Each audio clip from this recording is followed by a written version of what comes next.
Hello and good evening. Today we will be covering the Hindu newspaper for 28th October. So let's begin. The first news is about the three crime bills. The three bills IPC, CRPC and Evidence Act, IPC, CRPC and Evidence Act that had to be replaced with the new acts. We have already covered this news in the last lecture. So we'll move ahead. Second news is about the dark pattern sales by airlines. So the news is about we see that various airlines like Indigo, SpiceJet ask consumers to choose between the seats. So if there are three seats like this, they ask consumers to choose their seats, and for each seats you have to pay. For example, if it is charging 150 for this seat and there's this window, and rupees 500 for this seat and maybe like rupees 100 for these seats. So what they are doing is they are forcing the consumers to make an unintended purchase. Even after you have bought the ticket, you have to pay extra based on the what seats you choose.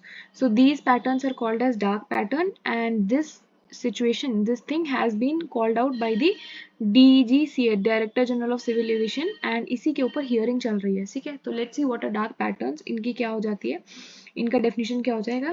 It is dark pattern is one where an entity nudges consumer to buy products they did not intend to. मतलब आप consumer को force कर रहे हो ऐसी चीजें खरीदने के लिए जो वो खरीदना नहीं चाह रहे हैं. जब मैंने टिकट का पैसा दे दिया है तो मैं एक्स्ट्रा 100-150 रुपए क्यों दूं सीट्स के लिए. ठीक है, तो you are nudging them to buy things which they did not intend to, and ऐसी चीज अनफेयर ट्रेडिंग प्रैक्टिस है एंड ये साइबर क्राइम भी कहलाएगी. ठीक है, अच्छा, जब हम डार्क पैटर्न्स के बारे में बात करते हैं तो what else can be dark patterns, इसके बारे में भी हम थोड़ा देख लेते हैं.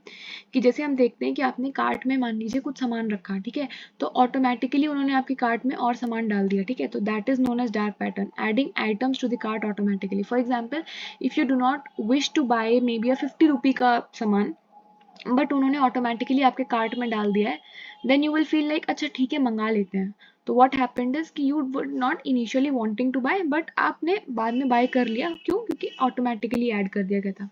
Second dark pattern is easy to subscribe but difficult to quit. So whenever you are joining things like Netflix या Prime, तो वो बहुत easily बता देंगे subscribe now, and वहाँ पे वो कहते हैं कि enter a 1 month free trial and अपने क्रेडिट कार्ड डिटेल्स को आप डाल दो. But when you want to quit from that subscription तो बहुत डिफिकल्ट होती है आपको ढूंढना कि कहाँ से मैं इसको बंद कर सकता हूँ. ठीक है, तो that is also dark pattern. Third is about कि raising the prices of goods in the cart. मान लीजिए मैंने मिंत्रा पे कोई एक ड्रेस देखा, कोई एक आउटफिट देखी, एंड आई विश लिस्टेड, या मैंने उसको शॉपिंग कार्ट में डाल दिया. 5 दिन बाद देख रहे हो उसका प्राइस आपने 50 रुपीज से बढ़ा दिया. तो दैट इज वॉट कि दे नो कि कंज्यूमर को ये चीज पसंद आई है, they want to buy it, तो उसका प्राइस unintentionally बिना किसी एक्सप्लेनेशन के आपने बढ़ा दिया. That is also dark pattern. Fourth is about making sale only in combo pack. So for example, if you are buying aluminium foil paper, तो aluminium foil paper के साथ आपको कह रहे हैं कि it is compulsory for you to buy may be like baking trays या baking paper. So it is like कि आपको वो एल्यूमिनियम फॉयल अकेले नहीं, सिंगल नहीं मिल रहा है, आपको किसी चीज के साथ खरीदना पड़ रहा है. That is also dark pattern. Okay, and these dark patterns इसलिए हार्मफुल होते हैं बिकॉज ये कंज्यूमर्स का राइट टू चॉइस, क्या होता है, कंज्यूमर्स का राइट टू चॉइस है, वो हार्म कर रहे हैं. और बाकी जो भी हमारे कंज्यूमर राइट्स होते हैं, 6 से 8 के बीच में हमारे कंज्यूमर राइट्स होते हैं, उनको ये हार्म कर रहे होते हैं. ठीक है, तो इसलिए डार्क पैटर्न्स खराब है and that can also constitute a cyber crime. Okay, moving ahead.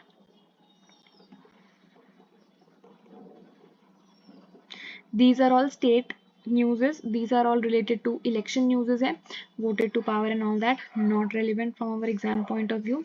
Okay, this Qatar death row. So what happened was कि Qatar court has convicted 8 Indian ex-Navy officers for espionage. Espionage मतलब spying करना, वहाँ पे आपको खुफिया information से related चीज़ों के लिए उनको कन्विक्ट कर लिया गया, उनको सजा सुनाई गई है, डेथ पेनल्टी सुनाई गई है. तो उसी पे क्या मुद्दा चल रहा है वो हमने कल भी कवर किया था, एंड आगे एक एडिटोरियल के थ्रू हम फिर से इसको कवर करेंगे आगे. ओके, अभी आज के ही पेपर में.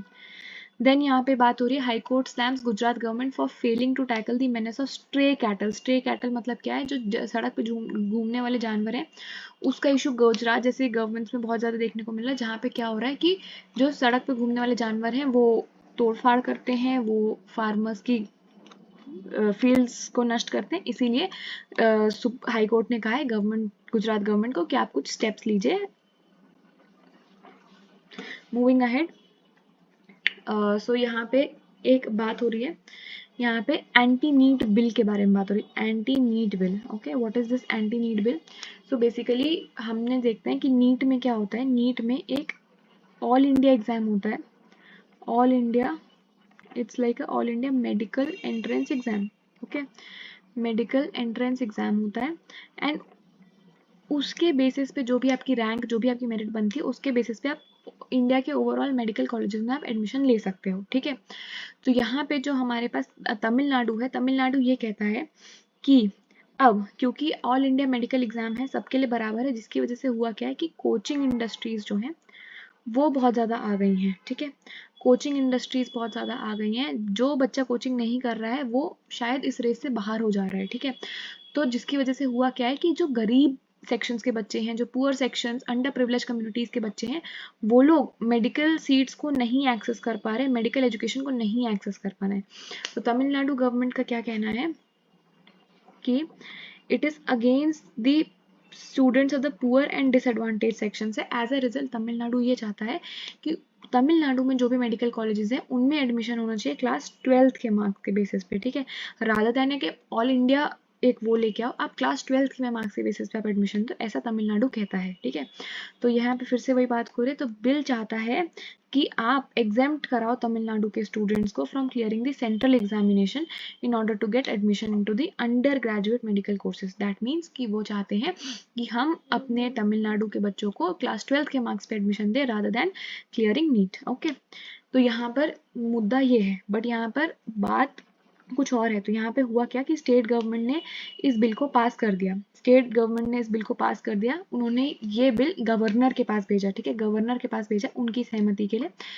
बट गवर्नर के पास भेजा सहमति के लिए। अब गवर्नर जो एसेंट टू द बिल देते हैं वो देते हैं under article 200 of the constitution, okay, under article 200 of the constitution देते हैं कोई भी स्टेट बिल को।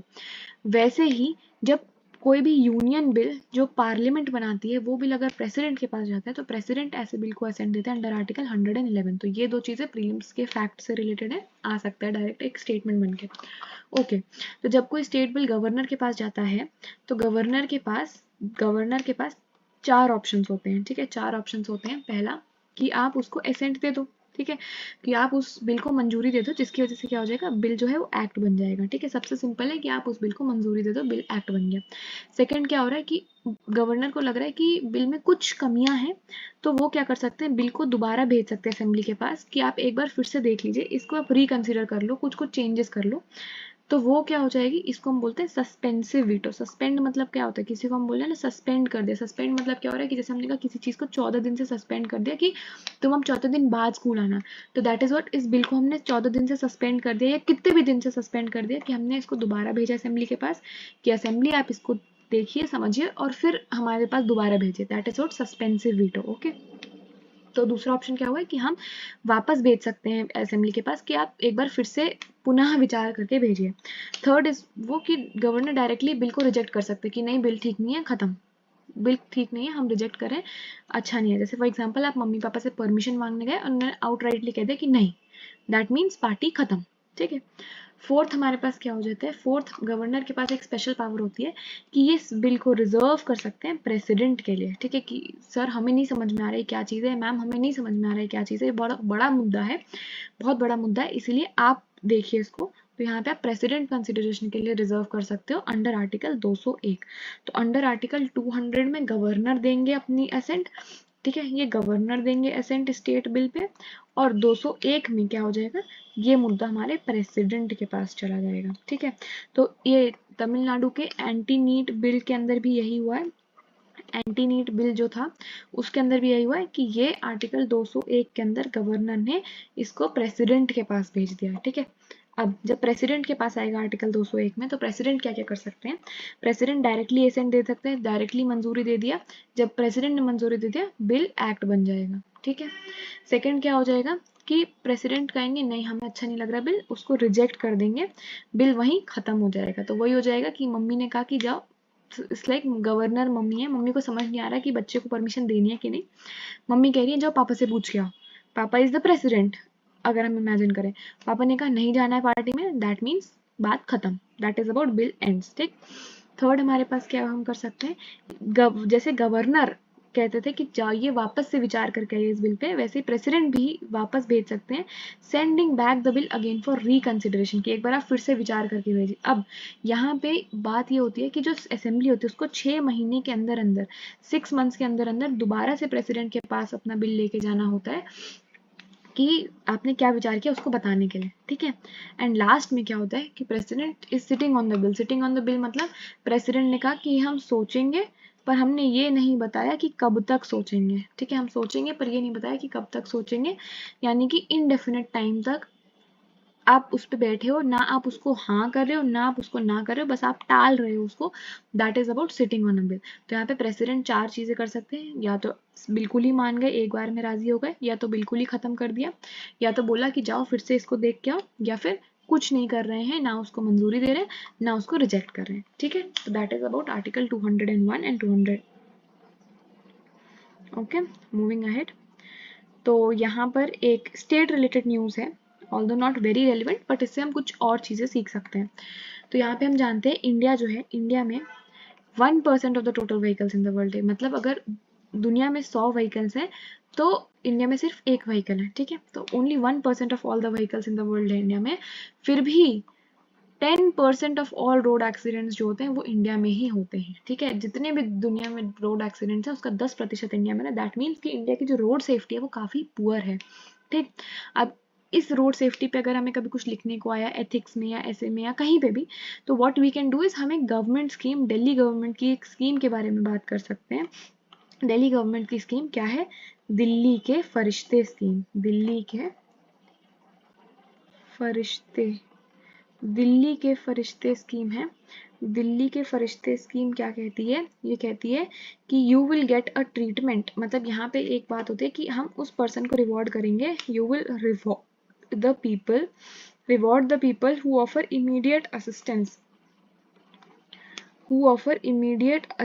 to road victims within the golden hour, ठीक है। तो you will provide rewards to people who are giving immediate assistance to road accident victims है, and providing treatment at a private hospital। तो basically कि यहाँ पे हम उन लोग को, जो अगर आप जैसे मान लो आपने किसी को सड़क पे घायल देखा और आप अगर उनको हॉस्पिटल लेके जा रहे हैं और उनका फटाफट ट्रीटमेंट करा, तो आपको हम थोड़े से पैसे देंगे। एज अ रिजल्ट लोगों में एक गुड सैमारिटन की भावना आएगी कि अरे अरे कर दो, इनकी हेल्प कर दो, थोड़े पैसे ही मिल जाएंगे या रेमुनरेशन मिलेगी, ठीक है। तो इसको हम गुड सैमारिटेरियन की वैल्यू भी आएगी, और इसकी वजह से हमारे पास 23,000 सच विक्टिम्स को हम बचा भी पाए हैं इस स्कीम के अंदर। तो एक अच्छी स्कीम है, हम याद कर सकते हैं क्या है, दिल्ली के फरिश्ते स्कीम। ओके ओके, यहाँ पे बात आई है, यहाँ पे ये पूरा मुद्दा क्या है वो इम्पोर्टेंट नहीं है, बट यहाँ पे हमारे पास 3 टर्म्स आए हैं।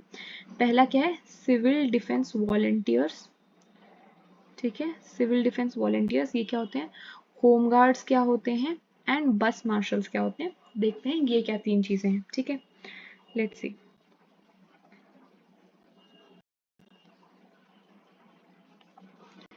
ओके, तो सबसे पहले लेट्स टॉक अबाउट बस मार्शल्स। तो बस मार्शल्स क्या होते हैं, हमने देखा दिल्ली गवर्नमेंट में ये किया गया था कि विमेन की सेफ्टी के लिए, ठीक है, विमेन की सेफ्टी एंड सिक्योरिटी के लिए हमने कुछ लोगों को बसेस के अंदर बिठाना शुरू किया, पुलिस ऑफिशियल्स या फिर पुलिस, अगर आप दिल्ली पुलिस के लोगों को अगर बस में बिठा दोगे तो फिर बाकी पुलिस के काम कौन करेगा, तो not police officials but some type of security officials, ठीक है, सिक्योरिटी ऑफिशियल्स टाइप के सिक्योरिटी गार्ड्स की तरह आप समझ लो, हमने बिठाना शुरू किया बसेस में, ताकि विमेन की सेफ्टी सबसे ज़्यादा इंश्योर कर ली जाए। ऐसी चीज़ों को हम क्या बोल रहे हैं, हम बस मार्शल्स बोलते हैं, ऐसे लोगों को हम बस मार्शल्स बोलते हैं, ठीक है। अब होम गार्ड्स क्या होते हैं, एक और चीज़ है होम गार्ड्स।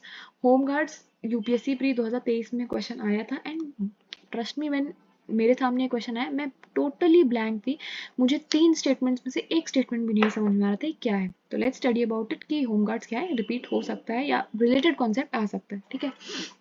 तो home guard is to serve as auxiliary force. Auxiliary मतलब क्या होता है कि सपोर्टिंग है या फिर एक्स्ट्रा फोर्स की तरह काम करना है। जैसे जब बहुत वर्कलोड हो रहा है तब as a extra force, as a supporting force आप काम कर सकते हो to the maintenance of internal security situations, ठीक है। देश में जो इंटरनल सिक्योरिटी सिचुएशंस है उसको मैनेज करने के लिए एक ऑक्सिलरी फोर्स की तरह हम होमगार्ड्स को लेके आते हैं, ठीक है।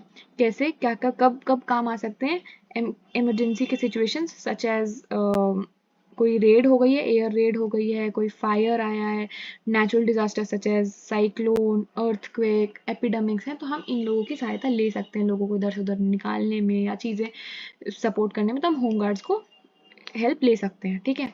They also promote communal harmony, ठीक है, and assist the administration in protecting the weaker section. तो या मान लो जैसे हमने बोला कि पुलिस नहीं डिप्लॉय किया, फिर भी हमने जैसे मेन भी कुछ रीजन्स ऑफ द सिटी में लोगों को लगा रखा है जो ये इंश्योर करें कि कम्युनल टेंशन्स नहीं बढ़ रही हैं, लोग एक दूसरे के खिलाफ नहीं हो रहे हैं, या फिर वीकर सेक्शंस के लिए जो हम स्कीम्स चला रहे हैं वो सही से रन हो रही हैं नहीं, इन सब चीज़ों को देखने के लिए भी हम होमगार्ड्स को रख सकते हैं, ठीक है। And they perform civil defence duties है, तो छोटे मोटे दंगे फसाद जो है उनको रोकने में, उनको मॉनिटर करने में, इन सब में इनका रोल होता है, किसका, होमगार्ड्स का, ठीक है। और होमगार्ड्स जो होते हैं, अब ये बात होती है कि कौन रेज करता है, सेंट्रल गवर्नमेंट के अंदर आते हैं या स्टेट गवर्नमेंट के अंदर आते हैं। जब हम शेड्यूल 7 ऑफ द कॉन्स्टिट्यूशन पढ़ते हैं जहाँ पे ये बात होती है कि सेंटर लिस्ट में क्या आता है और स्टेट लिस्ट में क्या आएगा, कंकरेंट लिस्ट में क्या आएगा, ठीक है। तो हम ये देखते हैं कि जो स्टेट लिस्ट होती है, स्टेट लिस्ट के अंदर हमारे पास आती है police and law and order, ठीक है। तो अब पुलिस, लॉ एंड ऑर्डर, अब जो हमारे होमगार्ड्स हैं वो आएंगे तो लॉ एंड ऑर्डर के अंदर ही ना, लॉ एंड ऑर्डर को मेंटेन करने के लिए हमने होमगार्ड जैसी चीज़ों को लेके, एज अ रिजल्ट जो हमारे होम गार्ड्स हैं they are raised under the state government. याद रखना, प्रीलिम्स में स्टेटमेंट आया था कि ये जो है वो सेंट्रल गवर्नमेंट रेज करती है, नहीं, होम गार्ड्स जो है वो कौन करेगा, स्टेट गवर्नमेंट रेज करेगी, ठीक है। तो हमने अभी तक बस मार्शल्स के बारे में पढ़ा, हमने होम गार्ड्स के बारे में पढ़ा। तो होम गार्ड्स आप ऐसे समझ लो कि जैसे मान लो एक हायरार्की बना रखी है हमने पूरी, कि ऊपर हमारे पास एसपी, सॉरी हमारे पास कमिश्नर्स हो गए, फिर हमारे पास एसपी हो गए, डीएसपी हो गए, इंस्पेक्टर हो गए, ऐसे ऐसे हायरार्की, उसमें भी सबसे नीचे लेवल में समझ लो सिक्योरिटी गार्ड्स या और मतलब एक फॉर्मल डेजिग्नेशन टाइप का समझ लो, तो हमारे पास आएंगे होम गार्ड्स, ठीक है, ऐसे समझ लो आप। फिर third is about civil defence volunteers. Third term था हमारे पास सिविल डिफेंस वॉलंटियर्स। नाम से हम अगर हम बात करें तो वॉलंटियर के बारे में क्या होता है, वॉलंटियर मतलब खुद से, ठीक है, कि आप खुद से आगे आए हो कि सर मैं आपकी हेल्प करा देता हूँ, ठीक है, खुद से। सिविल डिफेंस मतलब कि वही सिविल मतलब लोग या सिटीजन्स, एंड डिफेंस मतलब सुरक्षा, ठीक है। तो खुद से वॉलंटियर करके आते हैं। तो यहाँ पे क्या हो रहा है कि मान लो कोई इमरजेंसी आ गई है, कोई कैटास्ट्रॉफी है, कोई एपिडेमिक है, या फिर कोई वॉर हो गया, या कुछ भी सिचुएशन हो गया, राइट्स हो गए, ऐसे में वॉलंटियर्स ये वो लोग होते हैं जो इमरजेंसी सिचुएशन में हेल्प करते हैं, raise to help in the emergency situation. For example मान लो कोई अटैक हुआ है, ठीक है, अब पुलिस फोर्सेस टेररिस्ट से लड़ने में लगी है, लेकिन घायलों को हॉस्पिटल पहुंचाना या फिर मे बी ट्रैफिक को बंद कर रखना, ट्रैफिक को रेगुलेट करना, इन सब चीज़ों में हम सिविल डिफेंस वॉलंटियर्स को लेके आते हैं। उससे ये वॉलंटरी बेसिस पे होते हैं।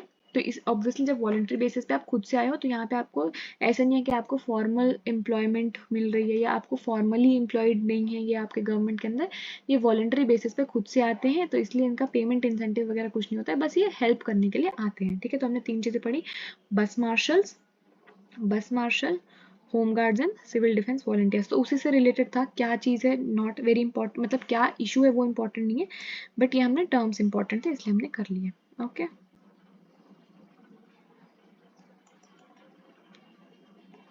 मूविंग अहेड, कुछ नहीं है रेलिवेंट इन पेजेस पे, ओके। तो यहाँ पे एक एडिटोरियल आया है, ये कहते हैं women can make the world better, okay. तो यहाँ पे एक्चुअली में article women as well as local governance के बारे में बात कर रहा है।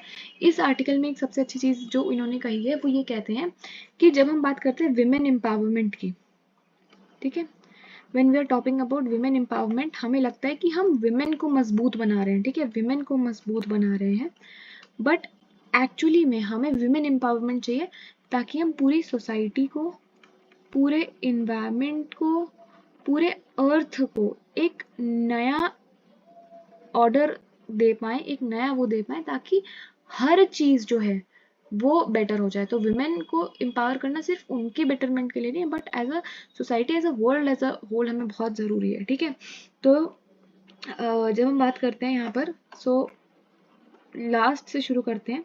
तो यहाँ पे यही बोल रहे कि women must be given freedom, okay, not just to be promoted within the male dominated institutions, कि विमेन को हमें प्रमोट करना है उस, ना कि सिर्फ इसलिए ताकि उनको हम फ्रीडम दिला पाए, उनको हम प्रमोट कर पाए, rather to shape a better family spirited institutions for governance. ठीक है, तो यहाँ पे हमें विमेन को प्रमोट करना है, ना सिर्फ उनके प्रमोशन के लिए, उनके फ्रीडम के लिए, बट ऑल्सो कि हमारे जो इंस्टीट्यूशंस है वो ज़्यादा बेटर हो पाए, फैमिली स्पिरिटेड हो पाए, हम केयर के ऊपर बात करें, ह्यूमैनिटी के एंगल के ऊपर बात करें, इन सब चीज़ों के लिए भी हमें विमेन को प्रमोट करना है। ठीक है, चलिए शुरू से शुरू करते हैं।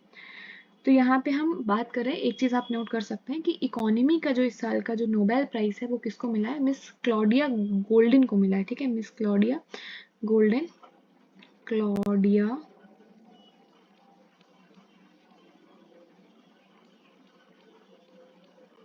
मिस क्लॉडिया गोल्डन को मिला है। क्यों मिला है? For her work explaining why women earn less money than men even when they do the same work. कि अगर एक जॉब है, मे बी लाइक फार्मिंग का जॉब है, तो why women are paid less even when दोनों same काम करें, तब भी मेन को ज़्यादा पैसे मिलेंगे, वुमेन को कम मिलेंगे। तो इसमें ये कहते हैं, क्लॉडिया गोल्डन मैम ये कहती हैं कि विमेन जो होती हैं वो सिर्फ और सिर्फ, अगर मान लो एक मैन है, ठीक है, अगर वो एक फैक्ट्री में एम्प्लॉयड है, तो उनका पूरे दिन का काम सिर्फ फैक्ट्री में ही होगा। ठीक है, उनको घर आके कोई एक्सपेक्ट नहीं करेगा कि आप घर आके बर्तन धोएंगे या फिर आप खाना बनाएंगे। लेकिन जो विमेन होती हैं वो डबल बर्डन ऑफ वर्क होता है उन पे, डबल बर्डन ऑफ वर्क होता है कि even if you are employed in a factory, आपको घर जाके भी काम करना है, आपको होम में भी काम करना है। ठीक है, एज अ रिजल्ट होता क्या है कि पीपल ये समझते हैं कि जब जो विमेन होती हैं उनकी खुद की हाउस मेकिंग ड्यूटीज होती है, फैमिली ड्यूटी होती है, जिसकी वजह से they can not commit to the work for long time. ठीक है, तो ये मेंटेलिटी है कि women can not commit to the work for the long time, as a result इनको हम कम पैसे देते हैं। ठीक है, तो यही बात करते हैं कि women who are attending to the caring work required for families, family का जो caring work होता है, they are considered less valuable because they cannot commit to continuously working full time for the employers। ठीक है, तो मान लो जैसे आप एक मेल को आप कह सकते हो कि रात में ओवर टाइम कर दो तुम, लेकिन फीमेल को कहना थोड़ा दिक्कत होता है, बिकॉज उनकी घर की भी रिस्पॉन्सिबिलिटीज है, उनको घर में भी जाके काम करने होते हैं। ठीक है, एक चीज़ ये बताए। ठीक है, लेकिन अब ये आर्टिकल कहता है कि ट्रेंड अब चेंज हो रहा है। ये पहले होता था कि एक इंसान, मान लो एक किसी फैक्ट्री में लग गया, तो 30 साल, 35 साल, 40 साल उसी फैक्ट्री में काम कर रहे हैं, तो वहाँ पे वो कमिटमेंट वाली एक बात आती है। बट अब देखने को मिला है कि लॉन्ग टर्म वर्क जो होता है वो बहुत कम हो जाता है। People are switching jobs frequently, कि अच्छा यहाँ पैकेज नहीं मिला, स्विच करते हैं। ठीक है, लोग गिग इकोनॉमी की तरफ मूव कर रहे हैं। ठीक है, तो वही कहते हैं लॉन्ग टर्म एम्प्लॉयमेंट जो होता है is becoming harder, and now more employment is being generated in the gig economy and the informal sector. तो हम ये दिखा रहे हैं कि कैसे जॉब का नेचर भी चेंज हो रहा है। ठीक है, फिर और एक चीज़ उन्होंने बताई कि इंडिया जो ह्यूमन डेवलपमेंट इंडेक्स है, HDI इंडेक्स है, उसमें इंडिया की रैंक कितनी है, 132 आउट ऑफ 191 है। ठीक है, यानी कि हम ह्यूमन डेवलपमेंट में बहुत पीछे हैं। ठीक है, हम वर्ल्ड की भले 5th लार्जेस्ट इकोनॉमी है, बट ह्यूमन डेवलपमेंट में हम 131 आउट ऑफ 191 है। As a result we need to invest more in care giving services, we need to more in care giving services है, क्योंकि केयर गिविंग सर्विसेज जो है directly related to the human development होता है। अगर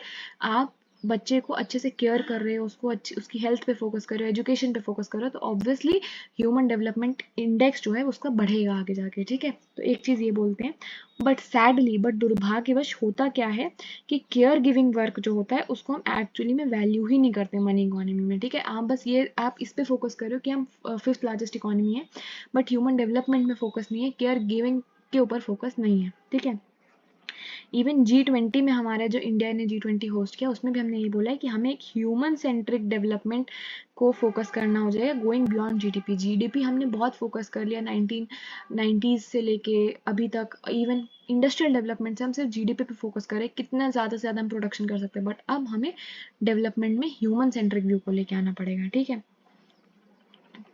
GDP जो होता है, अब यहाँ पे एक और चीज़, जो जीडीपी हो जाती है वो प्रोडक्शन देखती है, वो ये नहीं देखती कि केयर गिविंग वर्क कैसा है, ठीक है। तो अब यहाँ पे क्या हो जाएगा, अब आप केयर गिविंग वर्क को आप वैल्यू नहीं दे रहे हो, तो वो कहते हैं कि अब कंट्रीज आर इन एम्बिशन कि हम अपनी जीडीपी ज़्यादा से ज़्यादा बढ़ा पाए। Therefore to pursue the ambitions to become a $10 trillion GDP, हम क्या करेंगे, इंडिया भी क्या करेगा, इंडिया चाहता है कि विमेन अपनी फैमिली से निकल के काम पे जाए, ठीक है। तो हम कहते हैं कि आप फीमेल का labour force participation rate, LFPR rate जो है उसको रेस करो, ठीक है। तो व्हाट यू वांटिंग इज कि जीडीपी बढ़ाने के लिए हम अपनी विमेन को भी वर्कफोर्स में लेके आते हैं, जो कि हम मानते हैं कि एक अच्छी चीज़ है। बट ये आर्टिकल कहता है कि आप यहाँ पे उनकी care giving duties and care giving चीज़ों को आप नेग्लेक्ट कर रहे हो, ठीक है। तो आप GDP is not valuing the care giving work, as a result you want to pluck your women out of their families and push them into more efficient industrial form of establishments, ठीक है। तो एक ये भी चीज़ हमें देखने को मिलती है कि जो आप कह रहे हो कि फीमेल LFPR बढ़ाओ, क्या वो कितना सस्टेनेबल है, या फिर वहाँ पे आप care giving human centric vision of development देख रहे हो कि नहीं, ठीक है। अच्छा, ये एक अलग सी लाइन है, आप उसमें लिख सकते हो, ऐसे में लिख सकते हो, बहुत अच्छी है कि we can not solve complex systemic problems with the same ways of thinking that have caused them।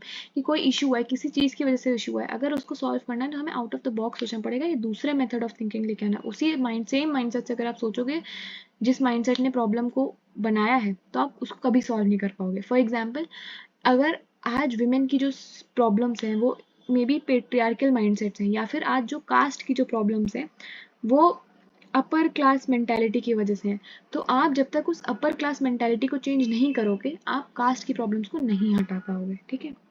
जैसे ये कहते हैं कि क्योंकि अब वो कहते हैं, पहली चीज़। दूसरी चीज़ जब हम बात करते हैं ना कि लोकल, तो ये तो हमने वुमेन के बारे में बात किया ऊपर, अब हम बात करेंगे लोकल सोल्यूशंस के बारे में कि लोकल सोल्यूशंस की क्या इंपॉर्टेंस है। हम ये कहते हैं कि एजुकेशन सिचुएशंस जो शायद केरला में काम करते हैं वो बिहार में काम नहीं करेंगे, क्यों? क्योंकि बिहार में डेमोग्राफी डिफरेंट है, बिहार का कल्चर डिफरेंट है, बिहार के लोगों की सोच डिफरेंट है, ठीक है। वैसे ही वाटर मैनेजमेंट सिस्टम जो शायद राजस्थान में काम कर रहा है वो उत्तराखंड में काम नहीं करेगा, क्यों? उत्तराखंड में पहाड़ है, राजस्थान में डेजर्ट है, बहुत डिफरेंट टोपोग्राफी है। ऐसे ही इन्वायरमेंट, लोगों का पर्यावरण कैसा है, लोग क्या काम कर रहे हैं, लोगों की हेल्थ कैसी है, वहाँ का इंफ्रास्ट्रक्चर कैसा है, रोड कैसी है, स्कूल्स कैसे हैं, ये सब चीज़ों को भी हमें अपने कंटेक्स्ट में लेना पड़ेगा। इन सब चीज़ों को भी हमें ध्यान में रखना पड़ेगा, तभी हम एक ढंग का सोल्यूशन लेके आ पाएंगे। तो अगर हमने कहा कि मान लो वाटर क्राइसिस है, तो आप ये नहीं कह सकते हो ना कि जो मेजर्स आप गुजरात में लगा रहे हो सेम मेजर्स आप बिहार में लगाओ, वही चीज़ है। क्यों? क्योंकि हर जगह की लोकल कंडीशंस डिफरेंट। तो अगर हमें कॉम्प्लेक्स सिचुएशन से वाटर क्राइसिस को डील करना है, तो हमें लोकल सोल्यूशंस के बारे में बात करना चाहिए। तो वही कह रहे हैं कि complex situations must be solved bottom up. Bottom up मतलब नीचे से ऊपर, की लोकल गवर्नमेंट बताएगा कि क्या करना है, वो स्टेट गवर्नमेंट करेगी, जो स्टेट गवर्नमेंट बताएगी वो सेंट्रल गवर्नमेंट करेगी, एंड नॉट टॉप डाउन। ये नहीं कि सेंट्रल गवर्नमेंट ने बोल दिया कि पूरी सेंट्रल गवर्नमेंट जो पूरे इंडिया की वो कहेगी कि अच्छा ये करो, तो सारे इंडिया की सारी स्टेट्स वही काम करें। क्यों? क्योंकि हर स्टेट के इश्यूज अलग हैं। तो नीचे से ऑप्शंस आने चाहिए कि भैया हमारा ये इशू है हम ऐसे करेंगे, उनका ये इशू है तो वो वैसे करेंगे, ठीक है। फिर वैल्यू ऑफ केयरिंग, फिर से विमेन के ऊपर आते हैं कि केयरिंग की वैल्यू क्या है। कि आपको लगता है कि जो विमेन जो घर में बैठ के बच्चे पाल रही हैं वो कुछ नहीं कर रही हैं, या फिर आप उनको इन्फीरियर ट्रीट करते हो कि अरे तुम्हें तो अकल नहीं है, तुम तो क्या ही करते हो, तुम तो घर पे बैठे रहते हो, ऐसी चीज़ें सुनने को मिलती है। बट इसका क्या वैल्यू, इसके बारे में पढ़ेंगे। हम कहते हैं the masculine view of economy is a production machine driven by competition. कि मैस्कुलिन व्यू, जो पुरुषों की जो सोच है इकोनॉमी के बारे में वो ऐसी होगी कि हमें बस ज़्यादा से ज़्यादा प्रोडक्शन करना है। वेयर इज फेमिनिन व्यू जो है वो ये होगा, as a society of human beings who care. यहाँ पे ह्यूमैनिटी का एंगल आ जाएगा कि इकोनॉमी ऐसी होनी चाहिए जहाँ सब एक दूसरे की केयर करें, एक दूसरे को सपोर्ट करें, ठीक है। तो मेन स्ट्रीम इकोनॉमी, जो आज इकोनॉमी जो हम देखते हैं, it is dominated by men. As a result it has cause the tragedy of commons. Tragedy of common मतलब क्या? कॉमन मतलब जो common resources, for example water, air. Tragedy मतलब ओवर एक्सप्लॉइट कर दिया कि यहाँ पर कॉमन रिसोर्स है एयर, की एयर को कोई ओन नहीं करता। एज अ रिजल्ट आपने इतना पोल्यूशन कर दिया, इतना पोल्यूशन कर दिया कि अब वो किसी के सांस लेने लायक नहीं बची है। तो कहते हैं कि मॉडर्न इकोनॉमी की वजह से हमारे रिसोर्सेज के साथ क्या हुआ है, ट्रेजिडी ऑफ कॉमन्स हो गया है, कि कॉमन रिसोर्स जो है वो ओवर एक्सप्लॉइट हो गया है। एज अ रिजल्ट अब हमें देखना चाहिए कि हमने हमने देखा है कि जैसे लोकल कम्युनिटीज एंड विमेन कैसे मिल के चीज़ों को गवर्न करते हैं लोकल लेवल्स पे और अपने रिसोर्सेज को बहुत सस्टेनेबल तरीके से यूज़ करते हैं। हमने देखा कि जो लोग आपस में, फॉर एग्जाम्पल हम ट्राइबल गवर्नमेंट्स के बारे में बात करते हैं जहाँ पे वुमेन को भी काफ़ी प्रायोरिटी दी जाती है, तो वहाँ पे रिसोर्सेज जो है वो काफ़ी सस्टेनेबली यूज़ होते हैं। ठीक है, इस चीज़ के बारे में हम बात करेंगे।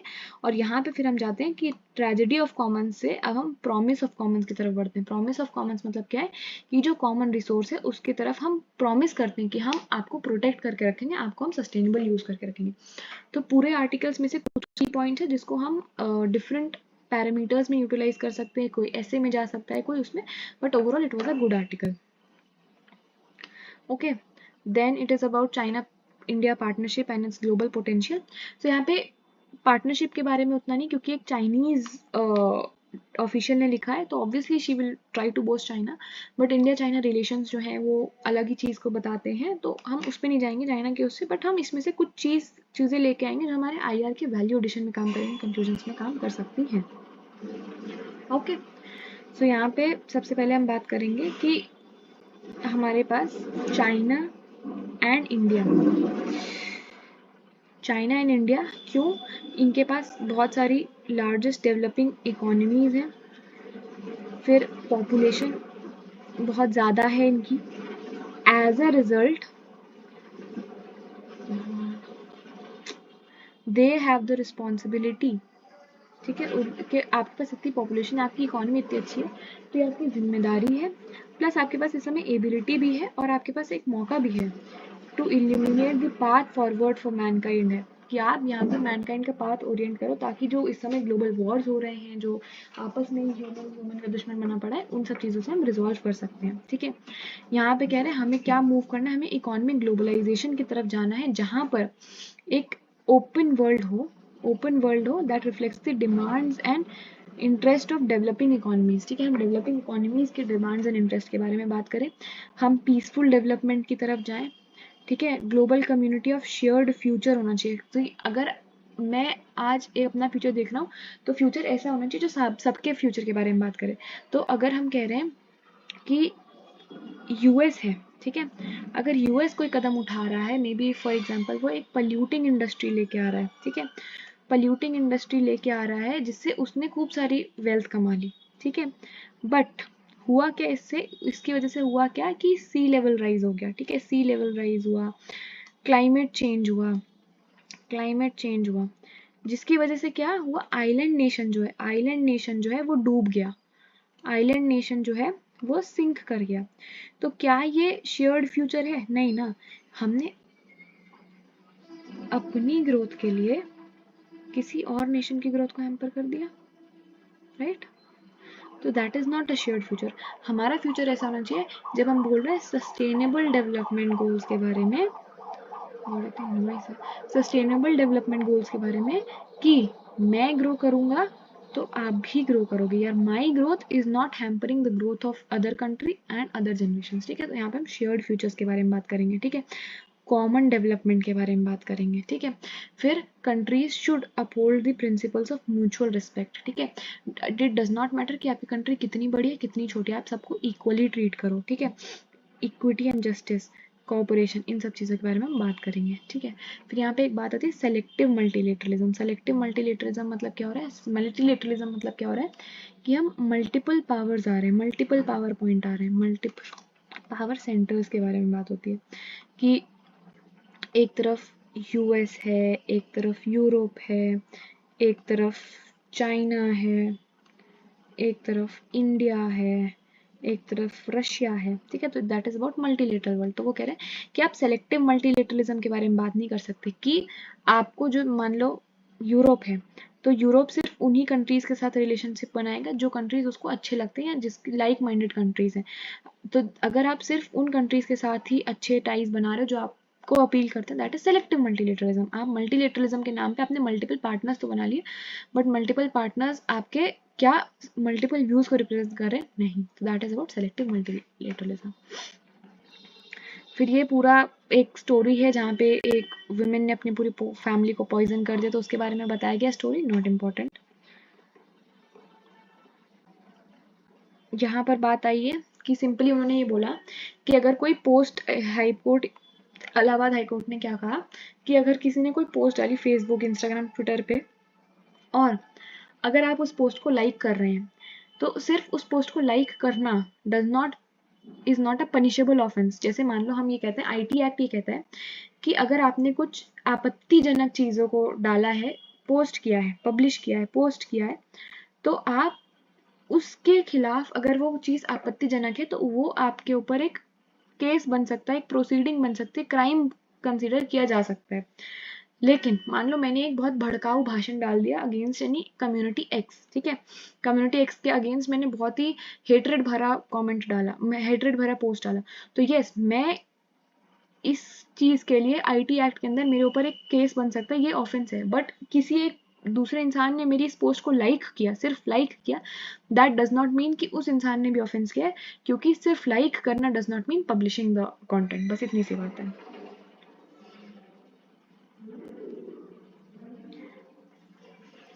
मूविंग अहेड,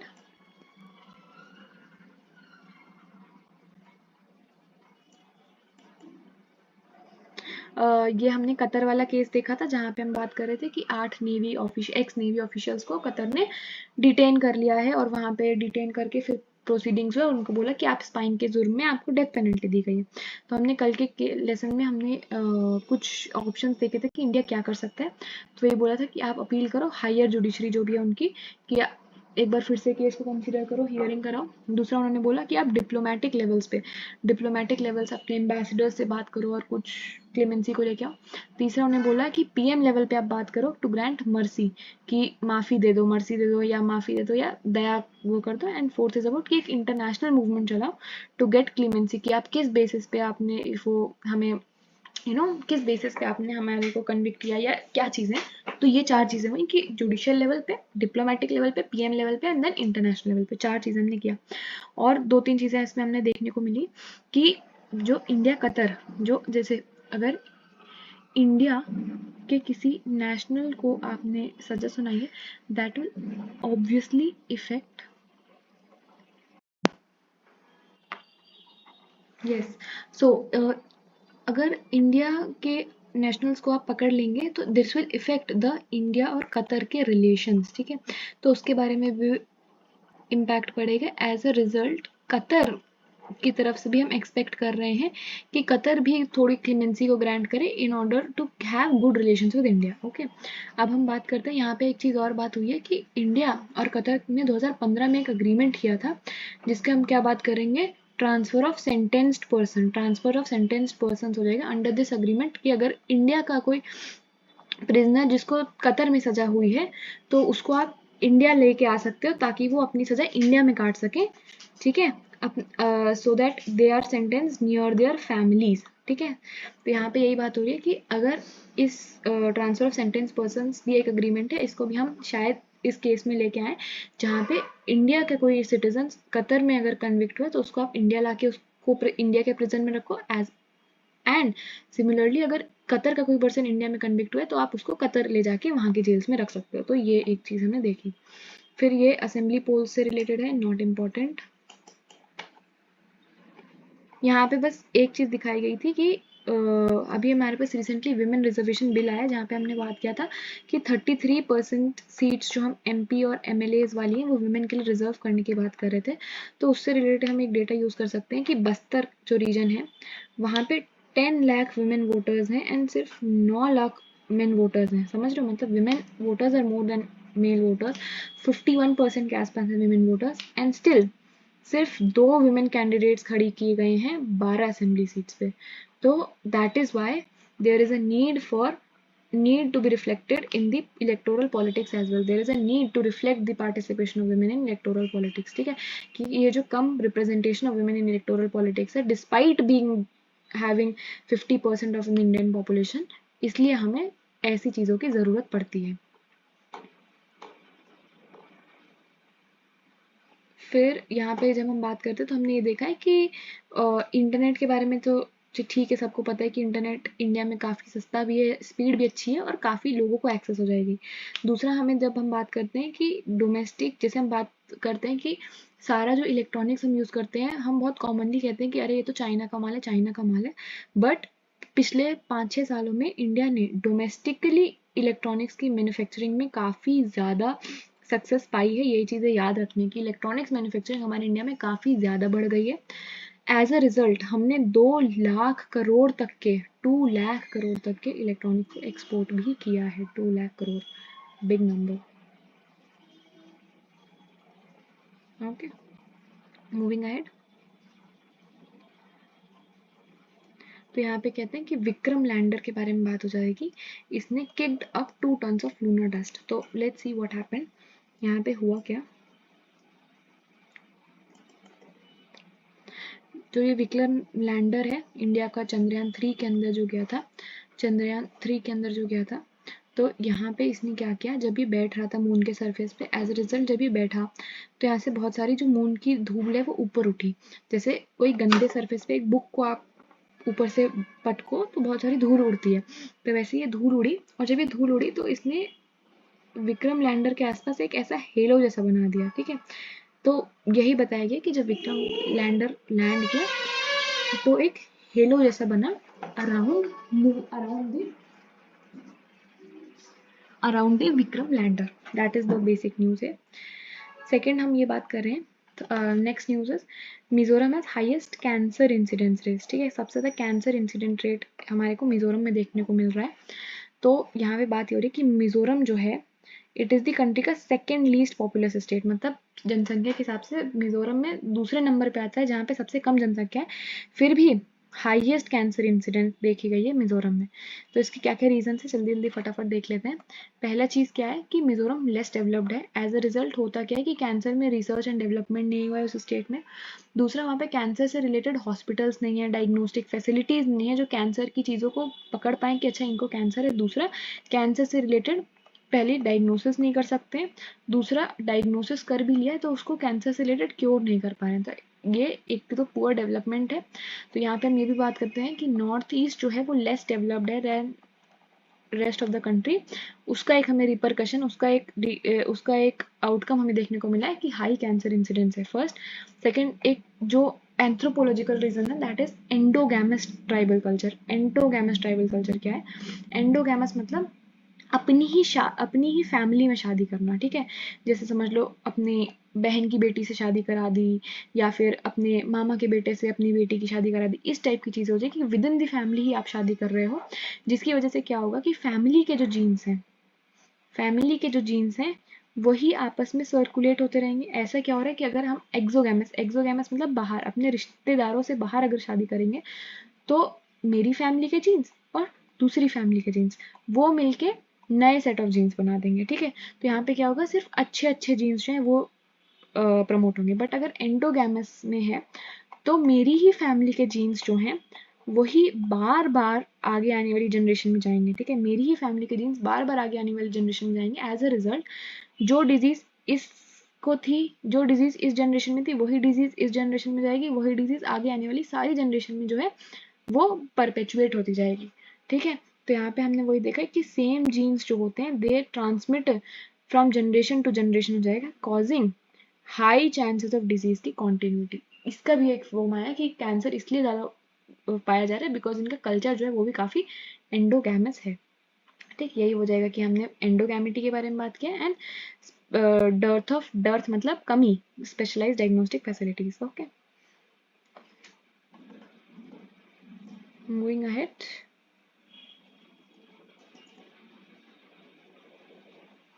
यहाँ पे फिर वही गाजा और इसराइल के वॉर के बारे में है। यहाँ पे ये बोला गया कि जिसकी वजह से फ़ोन सर्विसेज सारी इंटरनेट सर्विसेज को ख़त्म कर दिया गया है।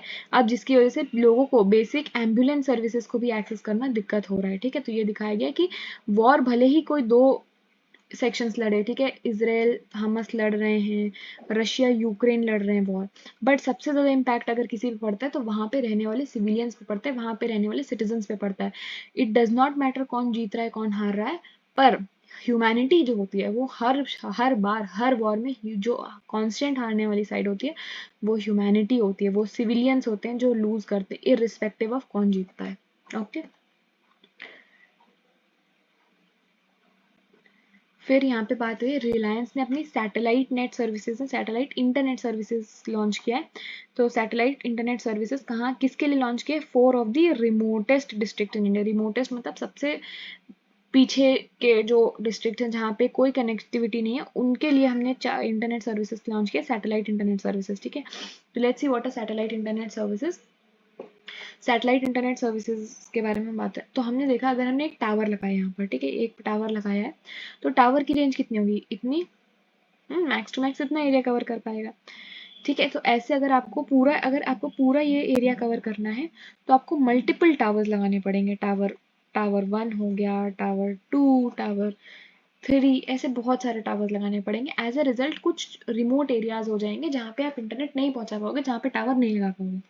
इसका एक सोल्यूशन है सैटेलाइट इंटरनेट। तो इन्होंने अर्थ के ऊपर लो अर्थ ऑर्बिट में एक सैटेलाइट को छोड़ दिया। ठीक है, सैटेलाइट को छोड़ दिया है। अब जितनी ऊपर जो चीज़ होगी उतना ज़्यादा एरिया कवर कर पाएगी, ऑब्वियस है ना। जितने ऊपर, मान लो यहाँ पे है तो बस इतना एरिया कवर कर पा रहे हैं, यहाँ पे है तो इतना एरिया कवर हो रहा है, यहाँ पे है तो इतना एरिया कवर हो रहा है। तो जितनी ऊपर होगी उतना ज़्यादा एरिया। एज अ रिजल्ट हमने स्पेस में एक सैटेलाइट को छोड़ दिया जो ऑलमोस्ट पूरे अर्थ पे या फिर ऑलमोस्ट पूरे इंडिया का एरिया जो है वो कवर कर लेगी। तो ये सैटेलाइट जब इंटरनेट प्रोवाइड कराएगी तो हम दूर से दूर लोकेशंस में भी इंटरनेट को प्रोवाइड करा पाएंगे। ठीक है, सॉरी, तो यहाँ पे यही बात हो रही है, that will be able to cover more area. ठीक है, internet in the remote areas भी हम प्रोवाइड कर पाएंगे। बट इसके कुछ डिसएडवांटेजेस भी हैं। क्या डिसएडवांटेजेस हैं? Let's see. पहला चीज, हाई लेटेंसी। लेटेंसी मतलब लेट होना, लेट मतलब सिग्नल जो है वो लेट आएगा। क्यों? क्योंकि मान लो हमने एक जगह से दूसरी जगह हम कम्युनिकेशन भेजें, तो यहाँ से कम्युनिकेशन गया, सैटेलाइट पे पहुंचा, सैटेलाइट इतनी दूर है, हजारों किलोमीटर दूर है, फिर वहां से वापस लौट के आएगा। तो यहाँ पे क्या हो जाएगा? नॉर्मल टावर तो इतना छोटा सा है, टावर में यहाँ से सिग्नल गया, यहाँ से वापस आ गया। टावर के मुकाबले सैटेलाइट में जब आप इंफॉर्मेशन भेजते हो तो यहाँ पर इंफॉर्मेशन जो है वो डिले ज़्यादा होती है, लेटेंसी हाई होती है। First.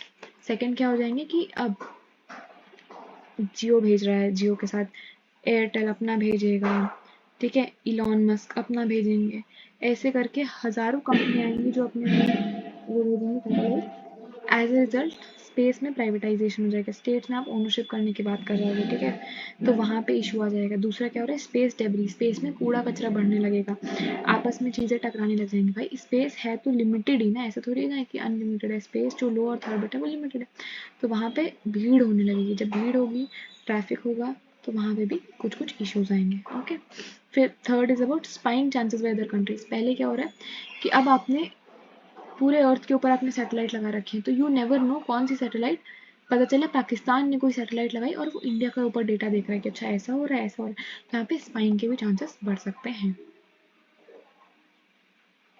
Moving ahead, I think this is the last topic for today. Yes, तो यहाँ पे क्या है, मैंगो एक्सपोर्ट्स जो हैं वो राइज कर रहे हैं, मैंगो एक्सपोर्ट्स जो हैं वो हमारे राइज कर रहे हैं, अच्छी चीज़ है। तो यहाँ पे जब हम बात करते हैं कि हमारे एग्रीकल्चरल एक्सपोर्ट्स हैं, तो एग्रीकल्चरल एक्सपोर्ट्स की जो बॉडी है उसको हम अपीडा बोलते हैं। किसके अंदर आती है? मिनिस्ट्री ऑफ एग्रीकल्चर के अंदर आती है, नहीं sorry, APEDA ministry of commerce के अंदर आती है। तो ये एक बहुत ही ट्रिक क्वेश्चन हो सकता है कि आप सोचोगे एग्रीकल्चर से रिलेटेड है तो अच्छा मिनिस्ट्री ऑफ एग्रीकल्चर में आएगी, नहीं। अपीडा, अपीडा मतलब agriculture and processed foods export development authority. ठीक है, तो यहाँ पे काम क्या है इसका? एक्सपोर्ट डेवलप करना, एक्सपोर्ट डेवलप करना। एक्सपोर्ट किसके अंदर आएगा? कॉमर्स के अंदर आएगा, बिजनेस के अंदर आएगा। एज अ रिजल्ट अपीडा जो है वो मिनिस्ट्री ऑफ कॉमर्स के अंदर आती है। तो अपीडा कहती है कि इंडिया अब 41 कंट्रीज को अपना आम एक्सपोर्ट कर रहा है। So when ever somebody is talking कि इंडिया क्या क्या एक्सपोर्ट करता था, हमें ज़्यादा से ज़्यादा मसाले और राइस एंड वीट ध्यान आता है, बट अब हम क्या बोलेंगे? हम मैंगो भी एक्सपोर्ट करते हैं। कितने? 41 कंट्रीज को मैंगो एक्सपोर्ट कर रहे हैं। ठीक है, अब इनमें टॉप कंट्रीज के बारे में बात करेंगे जो हमारा मैंगो खरीदते हैं। तो सबसे पहले यूएस है, दूसरा New Zealand, Australia, Japan and south Africa. कभी कभी ये आ सकते हैं कि जैसे वो कहते हैं कि बांग्लादेश हमसे सबसे ज़्यादा मैंगो खरीदता है, नहीं, आप ऐसा समझ लो जो कंट्री सबसे ज़्यादा दूर है हमसे जोग्राफिकली वो खरीदते हैं। ठीक है, तो यूएस इधर हो गया, ऑस्ट्रेलिया नीचे हो गया, न्यूजीलैंड हो गया, जापान भी काफ़ी दूर है, साउथ अफ्रीका भी काफ़ी दूर है। तो ऐसे कंट्रीज हमारे पास, जैसे इधर हमारा यूएस पड़ेगा, यूएस हमारा यहाँ पड़ेगा, यहाँ हमारा ऑस्ट्रेलिया पड़ रहा है, यहाँ हमारा न्यूजीलैंड पड़ रहा है, यहाँ जापान पड़ रहा है और यहाँ साउथ अफ्रीका पड़ रहा है। तो ये दूर दूर वाले कंट्रीज भी हमारा मैंगो खरीद रहे हैं। So that's all for today from my side and इसके अलावा आपकी बाकी स्पोर्ट्स की न्यूज़ हैं जो रेलिवेंट नहीं है. If you wish to read you can, but that's all for today. Have a nice day. Happy study.